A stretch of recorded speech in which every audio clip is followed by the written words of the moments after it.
حضرت زکریا علیہ السلام کے دل میں ایک فرزند کی تمنا اور بارگاہ خداوندی میں عطا فرزند کی پرخلوص دعا۔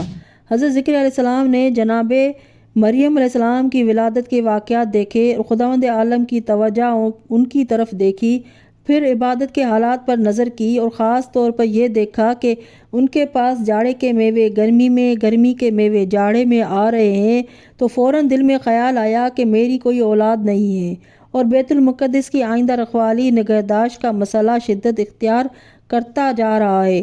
آخر میرے بعد بیت المقدس کی نگرانی کون کرے گا؟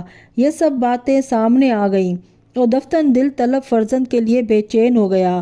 فوراً بارگاہ خداوندی میں ہاتھ اٹھا کر دعا کی، رب ہب لی من لدنک ذریۃ طیبۃ انک سمیع الدعاء۔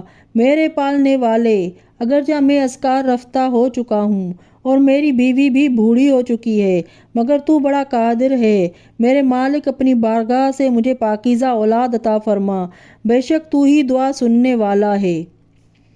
حضرت زکریا علیہ السلام ابھی محراب عبادت ہی میں تھے اور حجرے میں کھڑے دعا ہی کر رہے تھے کہ فرشتوں نے ان کو آواز دی، ان اللہ یبشرک بیحییٰ، کہ خدا تم کو یحییٰ علیہ السلام کے پیدا ہونے کی خوشخبری دیتا ہے، جو کلمۃ اللہ عیسیٰ کی تصدیق کرے گا اور لوگوں کا سردار ہوگا، عورتوں کی طرف رغبت نہ کرے گا اور نیکوکار نبی ہوگا۔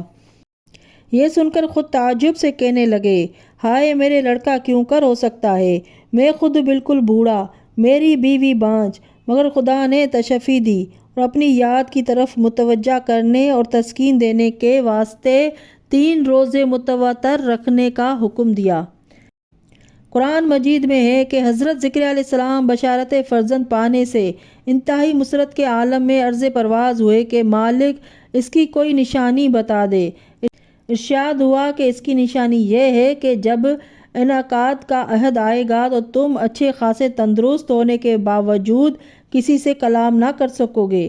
سنو، جب ایسی کیفیت پیدا ہو تو سمجھ لینا کہ یحییٰ کی بنیاد قائم ہو گئی ہے۔ چنانچہ ایسا ہی ہوا۔ حضرت زکریا علیہ السلام ہمیشہ اپنے بالا خانے سے نکل کر عبادت خانے میں جاتے تھے، اذان کہتے تھے، نماز پڑھاتے تھے، لوگوں کو تبلیغ کیا کرتے تھے، لیکن جب وعدہ کا وقت آیا ان کی زبان بند ہو گئی۔ حسب دستور گھر سے نکلے تو کسی سے کچھ نہ کہہ سکے، صرف اشارے سے کہتے رہے کہ نماز پڑھو، خدا کی عبادت کرو اور اسے کسی وقت فراموش نہ کرو۔ غرضے کے 3 دن تک یہی عالم رہا اور اسی دوران میں خدا نے ان کو تولید کی صلاحیت دے دی اور ان کی بیوی کو حائضہ قرار دے کر استقرار حمل کی طاقت عطا کر دی، یہاں تک کہ حضرت یحییٰ علیہ السلام بطن مادر میں مستقر ہو گئے اور 9 ماہ بروایت 6 ماہ میں بطن مادر سے آغوش مادر میں آ گئے۔ قرآن مجید میں سورہ مریم میں ہے کہ یا زکریا انا نبشرک بغلام واسمہ یحییٰ لم نجعل لہ من قبل سمیعا۔ اے زکریا، ہم تم کو ایک لڑکے کی خوشخبری دیتے ہیں جس کا نام یحییٰ ہوگا اور ہم نے اس سے پہلے کسی کا یہ نام نہیں رکھا۔ حضرت امام محمد باقر علیہ السلام ارشاد فرماتے ہیں کہ اس خوشخبری کے 5 سال بعد حضرت یحییٰ علیہ السلام کی ولادت ہوئی۔ حضرت امام علی رضا علیہ السلام ارشاد فرماتے ہیں کہ حضرت زکریا علیہ السلام نے محرم کی 1 تاریخ کو خدا سے ولادت فرزند کی دعا کی تھی، جسے خدا نے قبول فرمایا اور ظاہری امکانات کے فقدان کے باوجود یحییٰ علیہ السلام جیسا فرزند عطا کیا۔ حضرت فرماتے ہیں کہ جو شخص محرم میں تولید فرزند کے لیے دعا کرے گا، توقع ہے کہ قبول ہوگی، جیسے جناب زکریا علیہ السلام کی دعا قبول ہوئی۔ مورخین کا بیان ہے کہ حضرت یحییٰ علیہ السلام بڑے نرم دل تھے، وہ عظیم عابد اور خدا سے بے حد ڈرنے والے تھے۔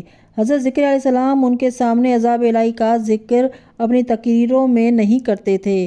اتفاقاً ایک دن جبکہ وہ وعظ فرما رہے تھے، حضرت یحییٰ علیہ السلام خاموشی سے آ کر بیٹھ گئے۔ انہوں نے ان کو دیکھا نہیں اور اپنی تقریر میں عذاب الہی کا ذکر کرتے ہوئے فرمایا کہ جہنم میں ایک پہاڑ ہے جس کو سکران کہتے ہیں، اور اس پہاڑ کے نیچے ایک وادی ہے جسے غضبان کہتے ہیں، اور اس وادی میں کنواں آگ کا ہے جو بے انتہا گہرا ہے، اس میں آگ کے صندوق ہے اور اس میں گناہ گاروں نافرمانوں کو سزا دی جائے گی، اور وہاں آگ کی زنجیریں بھی ہیں۔ حضرت یحییٰ علیہ السلام نے جو ہی یہ بات سنی، واہ افتاؤ کہہ کر جنگل کی طرف نکل گئے۔